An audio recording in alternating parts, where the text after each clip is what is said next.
ಕೀರ್ತಿವಂತನಾಗು ಮಗನೇ, ಕೀರ್ತಿವಂತನಾಗು. ಧನ್ಯೋಸ್ಮಿ. ವಿಚಾರವನ್ನು ಕೇಳಿಯೇ ಬಂದೆ ಮಗು. ಹೌದೇ? ನನ್ನಲ್ಲಿಗೆ ಬಂದಳು ಮದನ ಮಂಜರಿ. ವಿಚಾರವನ್ನು ಹೇಳಿದಳು. ನೀನು ಅವಳು ತಿರುಗಾಟಕ್ಕೆ ಹೋದ್ರಂತೆ. ಹೌದಮ್ಮ. ಉಪವನದಲ್ಲಿ ಕುದುರೆಯನ್ನು ನೋಡಿದ್ರಂತೆ. ನೋಡಿದೆ. ಲೇಖನ ಅವಳು ಓದಿದಳಂತೆ. ಓದಿದೆ. ಕುದುರೆ ಕಟ್ಟಬೇಕು ಅಂತ ಹಠ ಮಾಡಿದ್ದಂತೆ. ಕಟ್ಟಿದೆ. ಅವಳು ಹೇಳಿದ್ರಿಂದ ಕಟ್ಟಿದ್ದಲ್ವಾ? ಅವಳೇ ಹೇಳಿದ್ದು. ಶಬಾಸ್ ಮಗನೇ, ನೀನು ಅಪ್ಪನ ದಾರಿಯಲ್ಲಿ ಇದ್ದೀಯ. ಅವಳು ಹೇಳಿದಕ್ಕೆ ಕುದುರೆ ಕಟ್ಟಿದಲ್ವಾ ನೀನು? ಶಬಾಸ್ ಶಬಾಸ್. ಅಮ್ಮ, ಇದು ಹೊಗಳಿ ಪರಂಪರೆ ಉಳಿಸಬೇಕು ಮಗ. ಅಪ್ಪನ ದಾರಿ ಮಕ್ಕಳಿಗೆ ಬೇಕಾ ಬೇಡುವ? ಈಗ ಕಟ್ಟಿದ್ದು ಒಳ್ಳೇದಾಯ್ತು. ಅವಳ ಮಾತು ಕೇಳಿ ಕಟ್ಟಿದ ಹೌದಾ? ಹೌದು, ಸರಿ ಉಂಟು. ಆಯ್ತು, ನೀನು ಹೇಳಿದ ಮೇಲೆ ಮಾತಿ. ಯಾಕೆ ಗೊತ್ತಾ? ಇಲ್ಲಿ ಗಂಡಸರಿಗೆ ಬುದ್ಧಿ ಇಲ್ಲ ಅಂತ ಹೇಳುದು. ಹಾಗಲ್ಲ, ನಿನಗೆ ಮೊನ್ನೆ ಮದುವೆ ಮಾಡಿಸಿದ್ದು ನಾವು. ಹೌದಾ? ಹೌದು. ಮದುವೆಯಾಗಿ ಎಷ್ಟು ಕಾಲ ಕಳೆದಿದೆ, ನಾವು ಎಷ್ಟು ಮಳೆಗಾಲ ದಾಂಪತ್ಯ ಮಾಡಿದ್ದೇವೆ ಎನ್ನುವುದು ಮುಖ್ಯ ಅಲ್ಲ ಮಗ. ಹೆಂಡತಿಗೆ ಗಂಡನಾಗಿ ಎಷ್ಟು ಕಾಲ ಆಗಿದೆ ಎನ್ನುವುದು ಮುಖ್ಯ. ಅದು ನೀ ಮಾಡಿದೆ ಮಗ, ಅದು ನೀ ಮಾಡಿದೆ ಮಗ. ನಾನು ಮಾಡಿದ್ದೇನೆ, ಎರಡೆರಡು. ಅದಲ್ಲ ಮಗ, ಹೆಂಡತಿಯ ಮನಸ್ಸಿನ ಅಭಿಷ್ಟವನ್ನು ಈಡೇರಿಸಿ ಅವಳ ಮನಸ್ಸಿಗೆ ಹರುಷ ಕೊಡುವುದುಂಟು ನೋಡು, ಅದು ಗಂಡುತನ. ನಿಮ್ಮ ಮಗನಲ್ವಮ್ಮ? ಆದ್ರಿಂದ ನೀನು ಅದು ಮಾಡಿದೆ. ಆದ್ರೆ ಮಗು, ನಿಜವಾಗಿ ಮತ್ತು ಸಂತೋಷ ಯಾವುದು ಗೊತ್ತಾ? ಯಾಕಮ್ಮ? ಆಹಾ, ಹೆಂಡತಿಯ ಜೊತೆಗೂಡಿ ತಿರುಗಾಡ್ಲಿಕ್ಕೆ ಹೋದಿಯಂತೆ. ಹೋಗ್ಬೇಕು ಮಗ, ಎಷ್ಟೇ ಕಷ್ಟ ಆಗ್ಲಿ, ಯಾರೇ ಇರ್ಲಿ, ಮದುವೆಯಾದ ಹೊಸತ್ರಲ್ಲೇ ಗಂಡ ಹೆಂಡತಿ ತಿರುಗಾಡ್ಲಿಕ್ಕೆ ಹೋಗಬೇಕು.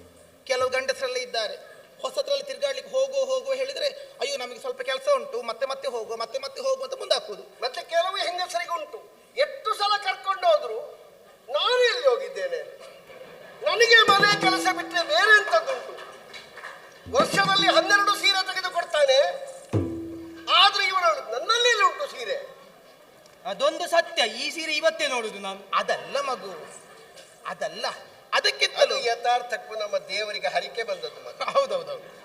ಯಾಕಂದ್ರೆ ಇವರೆಲ್ಲ ಅದಲ್ಲ ಮಗು. ನಿಜವಾಗಿ ಆದ್ರೂ ಮದನ ಮಂಜರಿ ವಿಚಾರವನ್ನು ಹೇಳಿದಾಗ, ನೀನು ಕುದುರೆಯನ್ನು ಕಟ್ಟಿದ ಸುದ್ದಿ ಕೇಳಿ ಒಂದು ತಂಬಿಗೆ ಪೂರ್ಣ ಹಾಲು ಕುಡಿದು ಬಂದಿದ್ದೇನೆ. ಮೊದಲೇ ಕಲ್ಲಾಣಿಯ ಹಾಗೆ ಇದ್ದಾಳೆ, ಇನ್ನೂ ಹಾಲು ಕುಡಿಯುತ್ತಾಳಂತೆ. ಯಾಕೆ ಗೊತ್ತಾ? ಹೃದಯ ತುಂಬಿ ಬಂತು. ನನ್ನ ಎದೆಯಾಮೃತವನ್ನು ನಿನಗುಣಿಸಿದ ಕಾರಣಕ್ಕೋಸ್ಕರವಾಗಿ ಇಷ್ಟು ಧೈರ್ಯದಿಂದ ನೀನು ಮುಂದುವರಿದ ಎಲ್ಲ ಮಗ. ಅದು ಬೇಕಾದದ್ದು. ಶರೀರಕ್ಕೆ ಸಂಬಂಧಪಟ್ಟದ್ದು ಶೌರ್ಯ, ಬುದ್ಧಿಗೆ ಸಂಬಂಧಪಟ್ಟದ್ದು ಧೈರ್ಯ. ನಮ್ಮಿಂದ ಆಗುತ್ತದೋ ಇಲ್ಲೋ ಪ್ರಶ್ನೆ ಬೇರೆ. ಆದ್ರೆ ಸಾಹಸ ಪ್ರಜ್ಞೆ ಅಂತ ಒಂದು ಉಂಟು ನೋಡು, ಅದಕ್ಕೆ ಮೊದಲಾಗಿ ಧೈರ್ಯ ಮಾಡಬೇಕು. ನೀನು ಅದನ್ನು ಮಾಡಿದೆಯಲ್ಲ. ಸಾಹಸ ಬೇಕು ಮಗ, ಆದ್ರೆ ಸಾವಿನ ದವಡೆಯಲ್ಲಿ ಸಾಹಸ ಅಲ್ಲ. ಎಂತದ್ದು ಅಲ್ಲ ಮಗ, ಕೀರ್ತಿವಂತನಾಗಬೇಕು. ಆದ್ರೆ ಕೀರ್ತಿ ಶೇಷನಾಗಬಾರದು ಮಗ. ಮಗು, ಅಮ್ಮ, ಈಗ ನೋಡು, ದೇವಸ್ಥಾನದ ಅಂಗಣದಲ್ಲಿ ಒಂದು ದೊಡ್ಡ ಗುಂಡು ಕಲ್ಲು ಇರ್ತದೆ. ಗುಂಡು ಕಲ್ಲು, ಹೌದಾ? ಈ ಜಾತ್ರೋತ್ಸವದ ದಿವಸದಲ್ಲಿ ಯಾರು ಊರಿನ ಹೊಂತಕಾರಿ ಯುವಕರು ಇರ್ತಾರೆ, ಆ ಕಲ್ಲನ್ನು ಎತ್ತಿ ಬೆನ್ನಿನಿಂದ ಹಿಂದೆ ಬಿಸಾಡಬೇಕು. ಅಂತವರನ್ನು ಊರಿನಲ್ಲಿ ಒಬ್ಬ ಸಾಹಸ ಯುವಕ ಅಂತ ಹೇಳ್ತಾರೆ. ಅಯ್ಯೋ ಅದು ದೊಡ್ಡ ಕಲ್ಲು, ನನ್ನಿಂದ ಆಗ್ಲಿಕ್ಕಿಲ್ಲ ಅಂತ ಎಲ್ಲರೂ ಹಿಂದುಳಿದರು ಅಂತಾದ್ರೆ ಊರಿನಲ್ಲಿ ಇದ್ದವರಿಗೆ ಧೈರ್ಯ ಉಂಟು ಅಂತ ಆಗುತ್ತದೆ? ಇಲ್ಲ ಅಂತ ಆಗ್ತದೆ. ಹಾಗಾದ್ರೆ ಅದನ್ನು ಎತ್ತಲಿಕ್ಕೆ ಹೋದ್ರೆ ಮಾತ್ರ ಅಲ್ಲ, ನಮ್ಮಿಂದ ಆಗುತ್ತದೋ ಇಲ್ವ ಅಂತ ಗೊತ್ತಾಗುವುದು. ಪ್ರಯತ್ನ ಪಡಬೇಕು. ಪ್ರಯತ್ನ ಪಡಬೇಕು. ಹೊರಳಭಾರವನ್ನು ತಿಳಿದು ಹೊರೆಯನ್ನು ಹೊರಬೇಕು ಅಂತ ಇರುವುದು ಮಗ. ಕಲ್ಲು ಎತ್ತಬಹುದು, ಎತ್ತಲಿಕ್ಕೆ ಆಗದೆ ಅರ್ಧ ಎತ್ತಿ ಕಾಲಿಗೆ ಹಾಕಿಕೊಂಡ್ರೆ ಇವತ್ತಿಂಗಳು ಗಟ್ಟಲೆ ಮನೆಯಲ್ಲಿ ಮಲಗಬೇಕಷ್ಟೇ ಮಗ. ಮಗು, ಯಾವುದೇ ಇರಲಿ ಮಗ, ನಾವು ಮೊದಲಾಗಿ ನೀರಿಗಿಳಿಯದಿದ್ರೆ ಈಜಲಿಕ್ಕೆ ಬರುವುದಿಲ್ಲ. ಇಲ್ಲ, ಹೌದಾ? ನೀರಿಗಿಳಿದ ಈಜು ಕಲೀಲಿಕ್ಕೆ ಆಗುತ್ತದೆ? ಆಗುದಿಲ್ಲ. ಹಾಗಾದರೆ ನಮ್ಮ ಪ್ರಯತ್ನದಲ್ಲಿ ನಾವು ತೊಡಗದೇ ಇದ್ದರೆ ಫಲ ನಮ್ಮ ಕೈ ಸೇರುವುದಿಲ್ಲ. ಮಾತ್ರವೇ ಅಲ್ಲ, ಅದರಲ್ಲಿ ಒಂದುಂಟು ಮಗ, ಈಜಲಿಕ್ಕೆ ಕಲಿಬೇಕು ಅಂತಾದ್ರೆ ನೀರೇ ಆಗಬೇಕು. ಆದ್ರೆ ಕಲಿಯುವ ನೀರು ಕಲಿಯುವಾಗ ಎಷ್ಟಿರ್ಬೇಕು? ನಮ್ಮ ಆಳದ ಅಳತೆಯಲ್ಲಿರ್ಬೇಕು. ಅಳತೆ ಮೀರಿದ ನೀರಲ್ಲಿ ಕಲೀಲಿಕ್ಕೆ ಹೋದ್ರೆ ಏನಾಗ್ತದೆ? ಮತ್ತೆ ಯಾರಾದ್ರೂ ಎತ್ತಿ ಬದಿಗೆ ಹಾಕು. ಅದಲ್ಲ ಮಗು, ಈಗ ನೀರಿಗೆ ಇಳಿಯುವುದಕ್ಕೆ ಒಬ್ಬ ಹೆದರ್ತಾನಂತಾದ್ರೆ ಅವನಿಗೆ ಮತ್ತೆ ಈಜು ಕಲೀಲಿಕ್ಕೆ ಆಗುತ್ತದ? ಎಲ್ಲಿಗೆ ಕೈ? ಹೌದಾ? ಅದು ಬೇಕಾದದ್ದು. ಈಗ ನೆಲದಲ್ಲಿ ಮಲಗಿಕೊಂಡು ಯಾರಿಗಾದ್ರೂ ಈಜು ಕಲೀಲಿಕ್ಕೆ ಆಗುತ್ತದೆ? ಇಲ್ಲ, ಆಗುವುದಿಲ್ಲ. ಅದಕ್ಕೋಸ್ಕರವಾಗಿ ಹೇಳಿದ್ದು, ಒಂದು 2 ಸಲ ಸಣ್ಣ ನೀರು ಕುಡಿದ್ರೂ ತೊಂದರೆ ಇಲ್ಲ. ಆ ಬಳಿಕ ಮತ್ತೆ ಹೊಳೆಯಲ್ಲಿ ಈಜುವಷ್ಟು ಧೈರ್ಯ ಬಂದು ಬಿಡುತ್ತದೆ ಅವನಿಗೆ. ಆ ಕಾರಣಕ್ಕಾಗಿ ಹೇಳಿದ್ದು. ಅಭಿಮಾನ ಕಳೆದುಕೊಂಡು ನಾವು ಬದುಕಿದೆವು ಅಂತ ಮಗನೇ, ಅವಳಲ್ಲಿ ಕೇಳು, ಈಜು ಕಲಿಯುವುದು ಹೇಗೆ ಅಂತ. ಅವಳಿಗೆ ಜನ್ಮದಲ್ಲಿ ಈಜಲಿಕ್ಕೆ ಬರುವುದಿಲ್ಲ, ಈಜು ಕಲಿಯುವುದೇ. ಹೇಳಿದ್ರೆ ತಪ್ಪಾಗ್ತದೆ. ತಪ್ಪಾಗುವುದು. ಯಾರಾದ್ರೂ ಸೊಂಟದಲ್ಲಿ ಹಿಡ್ಕೊಂಡು ಮೊದಲು ಈಜು ಕಲಿಸುವುದು, ಕೈಕಾಲು ಬಡಿಲಿಕ್ಕೆ, ಮತ್ತೆ ಮೆಲ್ಲ ಮೆಲ್ಲ ಬಿಡುವುದು. ಎಷ್ಟು ಸಲ ಹೇಳಿದ್ದೇನೆ, ನೀರಾಟಕ್ಕೆ ಹೋಗುವ ಹೇಳಿದ್ದೇನೆ. ಕರ್ಕೊಂಡು ಹೋಗುತ್ತದೆ ಈ ಗಂಡಸು? ಬೇಡ ಹೇಳುದು. ಇವರಿಗೆ ನೀರು ಕಂಡ್ರೆ ಹೆದರಿಕೆ ಮಗ. ಮತ್ತೆ ಹೆಂಡತಿ ನೀರಿಗೆ ಇಳಿಲಿಕ್ಕೆ ಬಿಡ್ತಾರೆ ಇವರು? ಏನೋ ನಾನರಿ. ಅದಲ್ಲ ಏನೇ ಇರಲಿ, ಯುದ್ಧ ಅಂತ ಆದಾಗ ಕ್ಷತ್ರಿಯರು ಹಬ್ಬ ಅಂತ ತಿಳಿಯಬೇಕೇ ಹೊರತು ಯಾವ ಕಾಲಕ್ಕೂ ಅಂಜುತ್ತಾ ಕುಳಿತುಕೊಳ್ಳಕೂಡದು. ಒಂದೊಮ್ಮೆಗೆ ಯುದ್ಧಕ್ಕೆ ಹಿಂಜರಿದವನೇ ಆ ಕ್ಷತ್ರಿಯನಾಗುತ್ತಾನೆ ಹೇಳು? ಇಲ್ಲಮ್ಮ. ಮಾತ್ರವೇ ಅಲ್ಲ, ಮತ್ತೊಬ್ಬರಿಗೆ ತಲೆಬಾಗಿದೆ ಅಂತಾದ್ರೆ ನಮ್ಮ ಮಾನ ಹೋದೀತು, ನಮ್ಮ ಅಭಿಮಾನ ಕಳೆದು ಹೋದೀತು. ಅಭಿಮಾನ ಹೊರಟು ಹೋದ ಬಳಿಕ ಇದ್ದು ಪ್ರಯೋಜನವಾದ್ರೆ ಏನು? ಸತ್ತ ಹಾಗೆ ಹಗರಣಗಳ ಅಂಜುತ ಕುಳಿತಾರೆ, ಹೌದಲ್ಲ? ವಾದ ವಿವಾದಗಳಾಗುತ್ತದೆ. ಅಯ್ಯೋ, ಎಲ್ಲ ನನಗೆ ವಾದದಲ್ಲಿ ಸೋತು ಹೋದ್ರೆ ಇನ್ನೇನು ಮಾಡೋಣ ಅಂತ ಒಬ್ಬ ಕುಳಿತ ಅಂತ ಆದ್ರೆ ಅವನ ಪಾಂಡಿತ್ಯ ಯಾವುದಕ್ಕೆ ಪ್ರಯೋಜನ? ಇಲ್ವೇ ಇಲ್ಲ, ಬರೀ ಭಾಷಣ ಮಾಡೋದಕ್ಕಾದೀತು. ಹಾಗೆ ಒಬ್ಬನೊಬ್ಬ ವೈಶ್ಯನಾದವನು ವ್ಯಾಪಾರಕ್ಕೆ ತೊಡಗುತ್ತಾನೆ. ಅಯ್ಯೋ, ನನಗೆ ನಷ್ಟ ಆಯ್ತು ಅಂತಾದ್ರೆ ಎನ್ನುವಂತ ಯೋಚನೆ ಮಾಡ್ತಾನಂತಾದ್ರೆ ಅವ ಯಾವ ಉದ್ದಿಮೆಯನ್ನೂ ಪ್ರಾರಂಭಿಸಲಾರ, ಹೌದಲ್ಲ? ಲಾಭ ನಷ್ಟಗಳ ಎರಡಕ್ಕೂ ತಲೆ ಕೊಡೋದಕ್ಕೆ ಸಿದ್ಧನಾಗಿ ತಾನು ಉದ್ಯಮವನ್ನು ಪ್ರಾರಂಭ ಮಾಡಬೇಕು. ಹಾಗೆಯೇ ಕ್ಷತ್ರಿಯನಾದವನು ಯುದ್ಧದಲ್ಲಿ ಸೋಲೋ ಗೆಲುವು, ಸಾವೋ ನೋವು ಇದಕ್ಕೆ ಅಂಜುತ್ತಾ ಕುಳಿತುಕೊಂಡ ಅಂತಾದ್ರೆ ಗೆಲುವು ಎನ್ನುವಂತಹ ಮೆಟ್ಟಿಲನ್ನೇರೋದಕ್ಕೆ ಸಾಧ್ಯವೇ ಆಗುವುದಿಲ್ಲ. ಏನಿದ್ದರೂ ಕೂಡ ಯುದ್ಧದಿಂದ ಎಂತಹ ನಷ್ಟ ಬಂದೀತು, ಒಂದೋ ಸೋಲು, ಅದಕ್ಕಿಂತ ಹೆಚ್ಚಂತದಲ್ವಲ್ಲ. ಆದ್ರೆ ಯಾಕೆ ಹೆದರ್ಬೇಕು ಮಗ? ನಾನು ಹೇಳ ಮಗ, ಆಯ್ತಪ್ಪ. ದುಡುಕಿ ಯುದ್ಧವೀಗ ನಮ್ಮ ಪಾಡಿ ಹಾಯೋಗ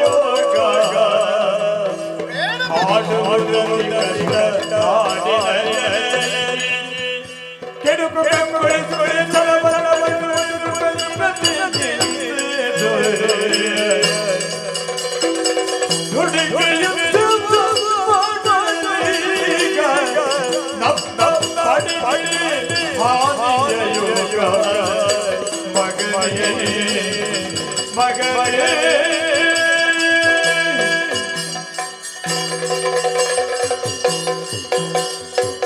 ಮಗನೇ ಪ್ರವೀರ, ಜನಕ ತಣ್ಣೀರನ್ನಾದರೂ ತಡಿಸಿ ಕುಡಿಯಬೇಕು ಅಂತ ಹೇಳುವ ವಾಕ್ಯದ ಅರ್ಥ ತಣ್ಣೀರು ನಮ್ಮ ನಾಲಿಗೆ ಸುಡುತ್ತದೆ ಅಂತದರ ಅರ್ಥ ಅಲ್ಲ ಮಗ.